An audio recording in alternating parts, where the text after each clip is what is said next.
Assalamualaikum warahmatullahi wabarakatuh. Bismillah, alhamdulillah, wassalatu wassalamu ala rasulillah wa ala alihi wa sahbihi wa mawalah. Anak-anakku semua, bagaimana kabar kalian semua? Mudah-mudahan kalian dan keluarga diberikan oleh Allah kesehatan ya. Mari kita awali pertemuan ini dengan baca Ummul Quran. Kita berdoa bersama, mudah-mudahan pertemuan kita ini menjadi pertemuan yang barokah, pertemuan yang mendapatkan ridho dari Allah, dan mudah-mudahan kita semua dalam menuntut ilmu diberikan kemudahan, diberikan ilmu yang manfaat barokah bagi kita semua, masyarakat kita, keluarga kita. Ala hadhihi niyyah wa liqinatina sholihah bi ridha illa bi syafaati Rasulillah. Al-Fatihah. A'udzubillahi minasyaitonir rajim. Bismillahirrahmanirrahim. Alhamdulillahirabbil alamin. Arrahmanirrahim. Maliki yaumiddin. Iyyaka na'budu wa iyyaka nasta'in. Shiratal mustaqim. Shiratal ladzina an'amta 'alaihim ghairil maghdubi 'alaihim waladdallin. Amin. Anak-anakku semua yang berbahagia, kita kembali belajar tentang kaidah fikih. Yang kemarin kita mengulang sudah sampai kaidah yang ke-6. Kita coba masuk pada kaidah yang ke-7 ya, sambil diingat-ingat. Kaidah ke-7 yaitu al-aslu baqa'u makana ala makana. Coba diulangi. Al-aslu baqa'u makana ala makana. Al-aslu baqa'u makana ala makana. Apa maksudnya? Masih ada yang tahu? Yaitu pada dasarnya ketetapan suatu perkara itu bergantung pada keberadaan semula. Saya ulangi. Jadi pada dasarnya ketetapan satu perkara tergantung pada keberadaannya yang semula. Contohnya apa? Contohnya begini. Ketika bulan Ramadan 2 bulan yang lalu itu kita mengawali Ramadan itu biasanya diawali dengan sebelum masuk puasa, kita kan makan sahur dulu malam ya. Makan sahur. Nah, ketika makan sahur itu begini, ada seorang yang makan sahur di penghujung malam. Artinya sudah iki jam. Misalnya kalau di Jombang subuhnya jam 4:15. Nah, rupanya dia itu makan sahur jam 4:10. Ini sudah mendekati detik-detik terakhir. Nah, biasanya di Indonesia dikenal dengan nama waktu apa? Imsak. Ya, waktu imsak. Orang ini tiba-tiba dia ragu ketika dia bangun, waduh, jam berapa ini? Oh, ini sudah subuh apa belum ya? Sudah subuh apa belum ya?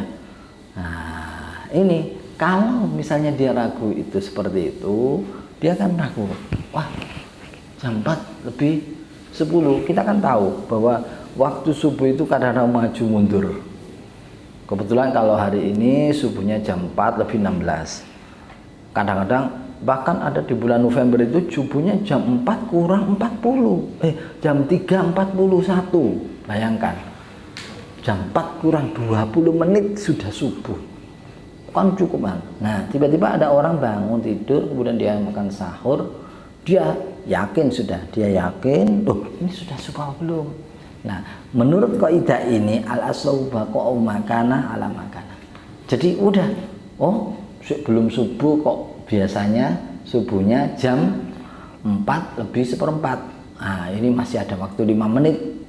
Saya tak makan sahur saja. Nah, ini termasuk ikut kaidah ini. Ini enak.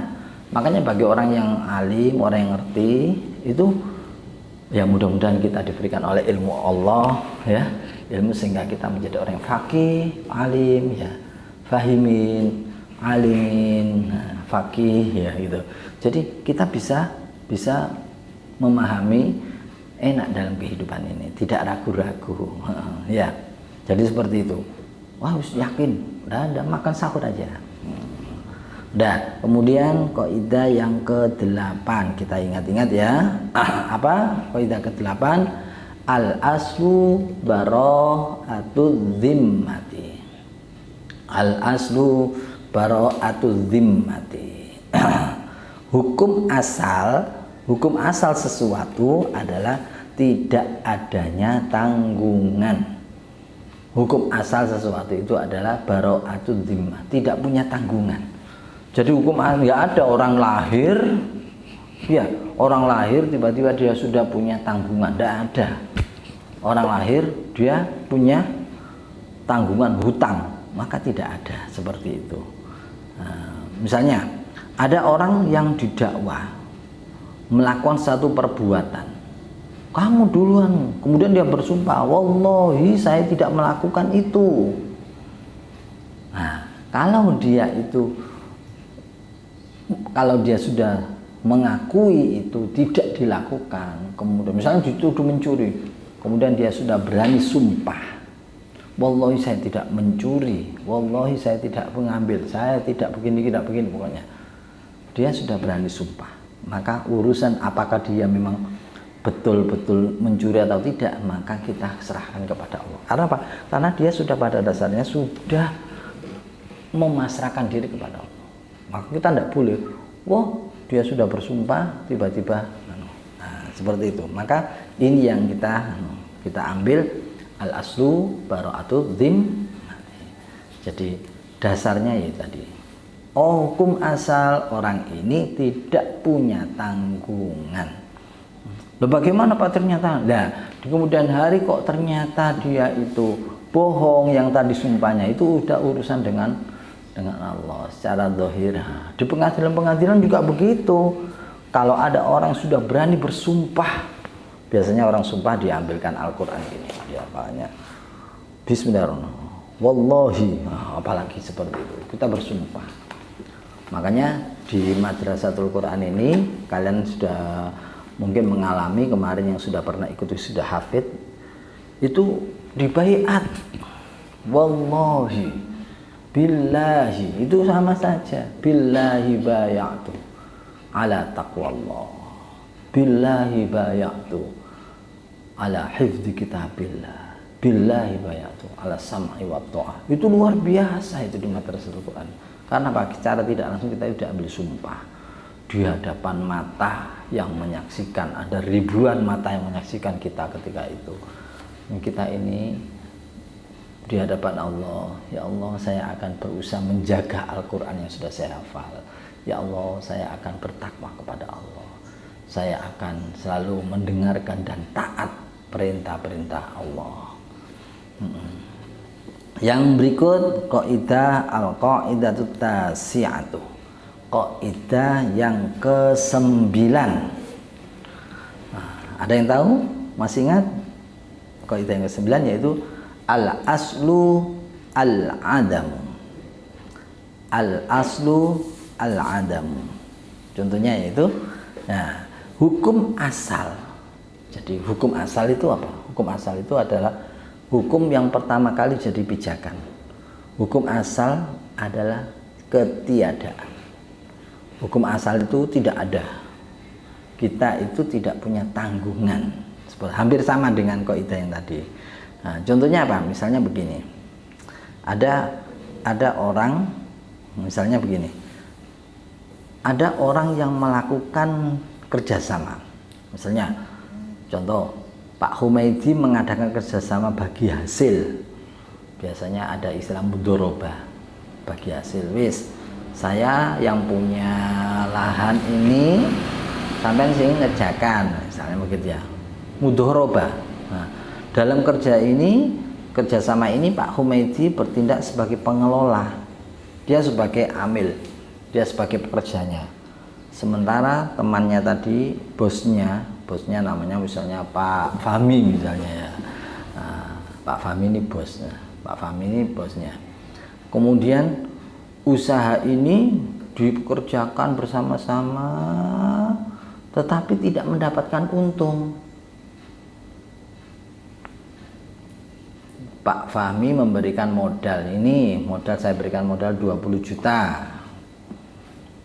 Kemudian Pak Humaydi menjalankan usaha ini, dikelola selama 2-3 bulan, kemudian ketemu Pak Fahmi dan Pak Humaydi ini. Kemudian bagaimana? Pak, anu ya Pak, usahanya belum ada hasilnya.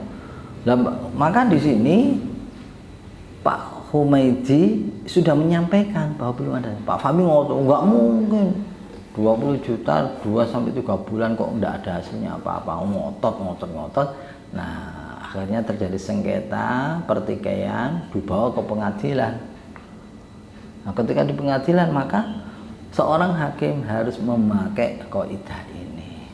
Karena apa? Pada dasarnya uang yang 20 itu dibiarkan, itu kan tidak mungkin akan pancet. Ya kecuali di bank. Kalau di bank kan ada yang namanya bunga. Nah ini loh sudah dikerjakan, tapi yang namanya kadang orang ada yang untung, ada yang tidak untung, kadang laba, kadang ternyata pada bulan berikut tetap hasilnya masih nol atau bahkan bisa merugi. Kan begitu. Yang nama usaha kan gambling sudah. Jadi kadang ya rugi, kadang badi. Misalnya badi 100.000, tapi berikutnya rugi 200.000, kan bisa jadi seperti itu. Maka kondisi seperti ini, maka al-aslu al-adam, pada dasarnya sesuatu hukum asal itu tidak ada. Jadi tidak ada badinya, tidak ada untungnya, tidak ada. Ya, nah itu sudah. Kita lanjutkan pada kaidah yang ke-10. Al-aslu fi kulli hadithin taqdiruhu bi aqrabi zamanihi. Nah, coba diulang. Al-aslu fi kulli hadithin taqdiruhu bi aqrabi zamanihi. Hukum asal sesuatu itu diperkirakan dengan lebih dekat zamannya. Jadi waktunya yang lebih dekat. Jadi contohnya begini.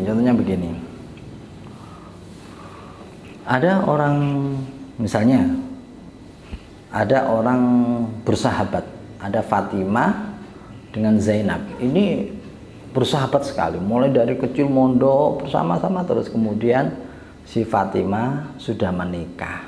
Kemudian lama tidak ketemu, Zainab itu ketemu dengan Fatimah. Bu Fatimah, biasa kan, wah rangkul-rangkulan senang. Kemudian tiba-tiba Fatimah itu sudah kelihatan hamil tua. Si Zainab senang, ya Allah, alhamdulillah. Saking senengi, Zainab itu juga sudah menikah tapi dia belum hamil. Saking senengi, perutnya Fatimah itu peluk banget, dipukul-pukuli gini misalnya, dipukul-pukuli gini. Nah, tiba-tiba setelah dipukul-pukuli ini,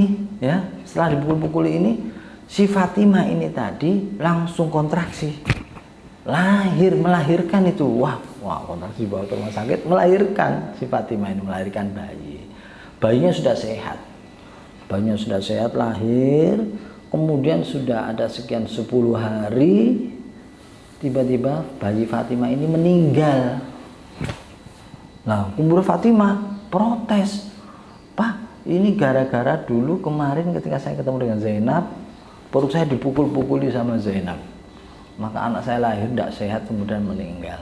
Nah, seperti itu. Maka nggak boleh hakim menentukan ini Zainab harus dihukum, tidak bisa. Karena apa? Ketika saat meninggal dengan saat dipukul itu ada jarak, di mana ada beberapa hari ini bisa terjadi kemungkinan yang terjadi. Kecuali kalau dipukul-pukul blok lahir langsung meninggal, ini bisa jadi seperti itu. Tapi ini tidak ada jeda waktu. Maka di sini diambil kaidah sih. Masya Allah, ulama-ulama dulu begitu hebatnya membuat sebuah kaidah. Al aslu fi kulli hadisin taqdiruhu bi aqrabi zamani. Apa yang paling? Jangan-jangan ketika sudah lahir mungkin bayinya kurang nutrisi. Jangan-jangan ketika lahir sudah 10 hari, hari ke-7 misalnya setelah lahiran, anak ini kena apa, mungkin kena sakit apa, sehingga meninggalnya bukan karena dipukul yang itu tadi. Nah, begitu hebatnya. Ya, asik sekali kita belajar kaidah fikih ini sebetulnya ya. Cuman karena waktu sangat sempit ya, nanti kalau di kelas enak kita bisa saling tukar pengalaman, tukar pikiran, bisa kita kembangkan pada ilmu-ilmu yang lain. Saya kira pertemuan ini kita cukupkan ini. Ingat, jangan malas belajar, banyak membaca, istiqomahkan, terutama deres Al-Qur'annya yang diistiqomahkan ya. Saya kira itu, mohon maaf, wa'alaikum, wassalamualaikum warahmatullahi wabarakatuh.